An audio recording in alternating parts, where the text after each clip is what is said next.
तो hello everyone, कैसे आप सभी? आई होप सभी अच्छे होंगे। आज का दिन स्टार्ट होने वाला है मेरा गाइडली की पीडीएफ से, क्योंकि मैंने सोचा कि टाइम अभी बचा हुआ है और करंट अफेयर की क्लास अभी स्टार्ट नहीं है, तो सबसे पहले मैं ये गाइडली वाली पीडीएफ लगा लेती हूँ। उसके बाद में हम करंट अफेयर वाली क्लासेस से स्टार्ट करेंगे।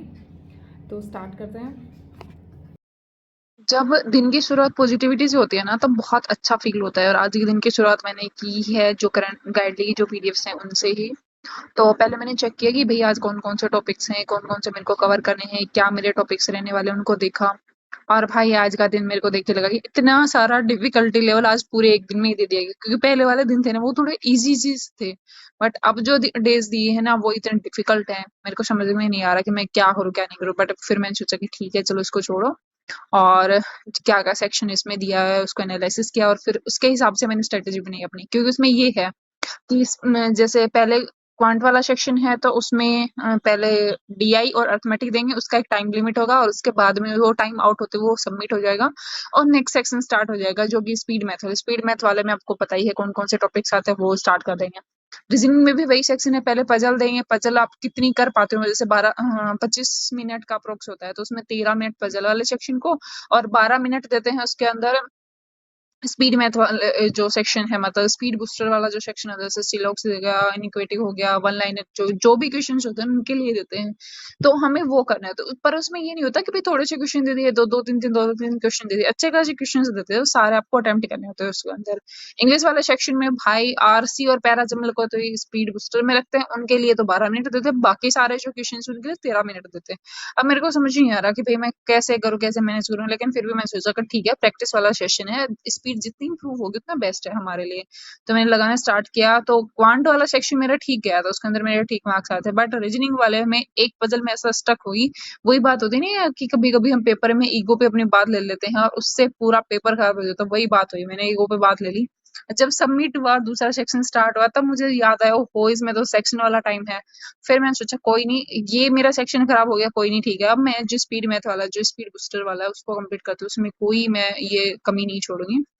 और वो कंप्लीट करके फिर मैंने स्टार्ट किया था ये वाला सेक्शन जिसमें है सीए वाली क्लास। सीए वाली क्लास में बहुत सारे लोग मेरे को पूछते हैं कहाँ से क्या करते हो। मैं बहुत बार ये चीज बताती हूँ कि मैं डेली जो क्लास होती है पहले वो स्टार्ट करती हूँ, उसके बाद में उसके एमसीक्यूज करती हूँ। एमसीक्यूज में सुबह नहीं करती हूँ, शाम को करती हूँ। जैसे कि शाम को पीडीएफ से एक बार रिवीजन के लिए जो शॉर्ट नोट्स की पीडीएफ देते हैं टेलीग्राम पे, उसके बारे में मैं बोल रही हूँ। सर का टेलीग्राम चैनल है, वहाँ पे देते हैं पीडीएफ हमेशा ना।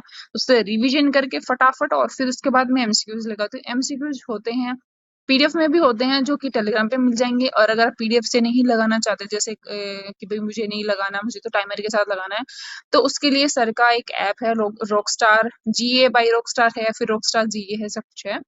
तो मैं टैग कर दूंगी उसको टेलीग्राम चैनल पे। वहां पे जाके आप है ना एमसीक्यूज का एक मॉक लगा सकते हो, छोटा सा। रेगुलर बेसिस पे होता है, संडे को फुल वीक का होता है, क्योंकि संडे को सर पूरा रिवीजन करवाते हैं, तो संडे को पूरा होता है। उसके अलावा वहाँ पे आपको सभी तरह के बैचेस मिल जाएंगे। आपको जीत मैगजीन मिल जाएगी, और जो एमसीक्यूज की होती है वो मिल जाएगी, फुल वीक की मिल जाएगी, फुल मंथ की मिल जाएगी, हिंदी में इंग्लिश में मिल जाएगी। हर तरह का पूरा कंटेंट मिल जाएगा। उसके अलावा सर ने वहाँ पे है ना कंप्यूटर वाला भी स्टार्ट कर दिया कि वहाँ पे आप कंप्यूटर जो वाला जो कोर्स है उसका सर्टिफिकेट प्रोवाइड मिलता है, वो भी मिल जाएगा आपको। तो जो लोग मेरे से कंप्यूटर के रिगार्डिंग पूछ रहे थे कि दीदी सर्टिफिकेट कहाँ से ले, कौन सा सही कौन सा नहीं है, तो भैया अभी वही जिस सर का भी प्रेफर करते हो वहां से भी ले सकते हो आप, है ना। और जो ये मैं नोट्स बना रही हूँ, ये बना रही हूँ मैं सर के जो स्टैटिस्टिक्स वाला सेक्शन है उसके नोट्स बना रही हूँ।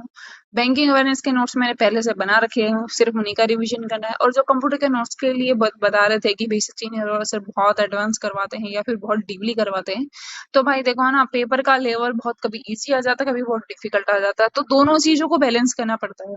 तो इसलिए सर सारा कुछ लेके चलते, इजी भी, मॉडरेट भी, डीपली भी, और जो इम्पोर्टेंट चीजें हैं सब कुछ कवर अप करवाते हैं।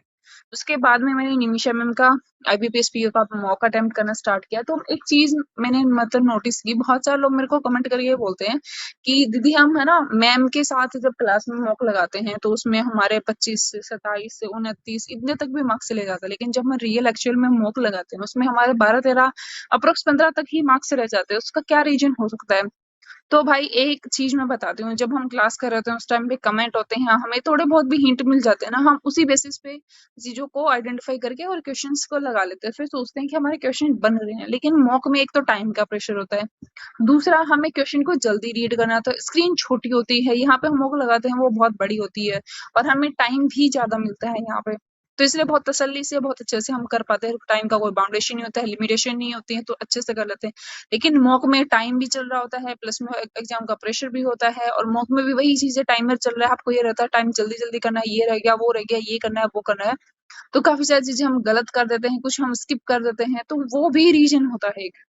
तो आप है ना इस चीज का डिफरेंसेस आ रहा है, तो पहले तो आप ये देखो कि आप क्वेश्चंस के हिंट लेके तो नहीं कर रहे हो, दूसरा जो टाइम का बाउंडेशन है वो तो नहीं है कि पेपर में तो हमें 20 मिनट मिल रहे हैं, यहाँ पे हम आधे घंटे में पेपर करें, तो भाई टाइम का भी तो वो पड़ेगा, इफेक्ट पड़ेगा मार्क्स पे, कि एक तो आप एक क्वेश्चन को 30 सेकंड में कर रहे हो, उसी क्वेश्चन को आप 1 मिनट में कर रहे हो, तो सही होने के चांसेस ज्यादा हो जाते हैं जब हम उसको 1 मिनट में करते हैं। तो ये चीज बहुत सारी चीजें जो इम्पैक्ट डालती हैं, और हमें इनको इग्नोर नहीं करना है। आपको लग रहा है कि भाई मैम के दिए हुए क्वेश्चन हैं और उनमें मेरे इतने मार्क्स बन रहे हैं, तो एक बार है ना मैम की क्लास होने के बाद में आप उनकी पीडीएफ डाउनलोड कर लेना, टाइमर लगाना, टाइमर लगा के और फिर पूरा मॉक अटेम्प्ट करके देखना, क्या तब भी वही आपके मार्क्स आ रहे हैं, तो फिर मतलब आपका कोई और इश्यू हो सकता है, लेकिन आई थिंक मुझे जो लग रहा है वो इश्यू यही है जो आप इस टाइम पे फेस कर रहे हो। उसके बाद में मैंने लगाए आईबीपीएस पीओ के क्वांट वाले सेक्शन के 2 मॉक सर के, एक मैंने क्लास से लगाया, दूसरा मैंने पीडीएफ से लगाया, क्योंकि भाई है ना क्लास से बहुत टाइम लग रहा था मेरे को, अप्रोक्स 2-2.5 घंटे की क्लास थी, तो मैंने सोचा एक तो मैं क्लास से लगा लेती हूँ, सर जो थोड़ा बहुत गाइड करेंगे वो चीजें देख लूंगी। उसके अलावा बाकी जो है सेकंड वाला मॉक जो कि इजी रहने वाला था, वो वाला मैंने लगाया था सर की पीडीएफ से, क्योंकि सर ना टेलीग्राम पे थोड़ा टाइम के लिए पीडीएफ दे देते हैं जब क्लास कंप्लीट हो जाती है। तो मुझे पता था कि सर की क्लास होने वाली है, तो मैं जैसे ही सर ने क्लास कंप्लीट की, मैंने तभी की तभी वो पीडीएफ अपनी डाउनलोड करके अपने जो पर्सनल जो ग्रुप बना रखा है जो पीडीएफ्स के लिए है मेरे, वहां पे मैंने इसको शेयर कर लिया, ताकि जब भी मेरे को टाइम लगा मैं इसको अटेम्प्ट कर लूंगी, क्योंकि उस टाइम पे मैं देख नहीं पाई थी, उस टाइम पे मेरे को बहुत टाइम लग गया था। तो यही होता है कि भाई आप है ना टाइम के पंचुअल हो गए तो आपको पता होगा कि कौन सी चीज करनी है, कौन सी नहीं करनी है, क्या क्या चीज आपको स्किप करनी है, कब कौन सी पीडीएफ को आपको सेव करके रखनी है। बहुत सारे ग्रुप में ना टाइम के हिसाब से पीडीएफ आती है, तो थोड़ा-सा अवेयर रहा करो कि भाई किस इस टीचर ने ये क्लास करवाई थी, तो अब मुझे है ना इसकी पीडीएफ की नीड बाद में भी होगी, तो आप उसको अलग से सेव करके रख लो। तो ये चीज़ होती है जो हमें बाद में भी यूज़फुल होती हैं। और एक चीज़ और जो इम्पोर्टेंट है कि आप बोलोगे दीदी आप क्लास से बहुत ज़्यादा प्रैक्टिस करते हो, क्लास से प्रैक्टिस करने का रीज़न यही होता है कि मेरा में कुछ चीज़ें हैं जो मुझे पता होनी चाहिए कि इनको मुझे कैसे करना है, कुछ चीज़ें ऐसी होती है जिनको ये पता होना चाहिए कि इनको स्किप करना है, कौन-सी चीज़ें हमें अटेम्प्ट करनी है। ये रेगुलर बेसिस पे होनी चाहिए। हम प्रैक्टिस कर रहे हैं, पीडीएफ से कर रहे हैं, हमें पता ही नहीं है, कोई स्ट्रेटेजी नहीं है, तो उसका रिजल्ट कम निकल के आएगा। लेकिन अगर अच्छी स्ट्रेटेजी अच्छी गाइडेंस के साथ हम जब पेपर अटेम्प्ट करेंगे तो उसका इम्पैक्ट अलग ही दिख जाएगा। तो इसलिए मैं बीच-बीच में सर के जो मॉक करवाते हैं वो भी अटेम्प्ट करती रहती हूँ, उसके साथ पीडीएफ्स भी लगाते रहती हूँ। और है ना आज वाले में जो मैंने गाइडली से पीडीएफ से प्रैक्टिस की थी ना, उसका इम्पैक्ट मुझे सच में ही सर के पेपर में देखने के लिए मिला। मैंने स्पीड मैथ वाले अप्रोक्सीमेशन वाले क्वेश्चन तो बहुत अच्छे से टाइमली उनको कंप्लीट कर लिया था। उसके बाद में शाम को मैंने लगाया मॉक, और भाई मॉक में मेरी ऐसी बैंड बजी, इसमें मेरे है ना अप्रोक्स 56 थे या पता नहीं 58 मेरे मार्क्स आए। मेरे को इतना बुरा फील हुआ ना, और ऐसे ही मेरा दिन निकल गया। Thank you so much.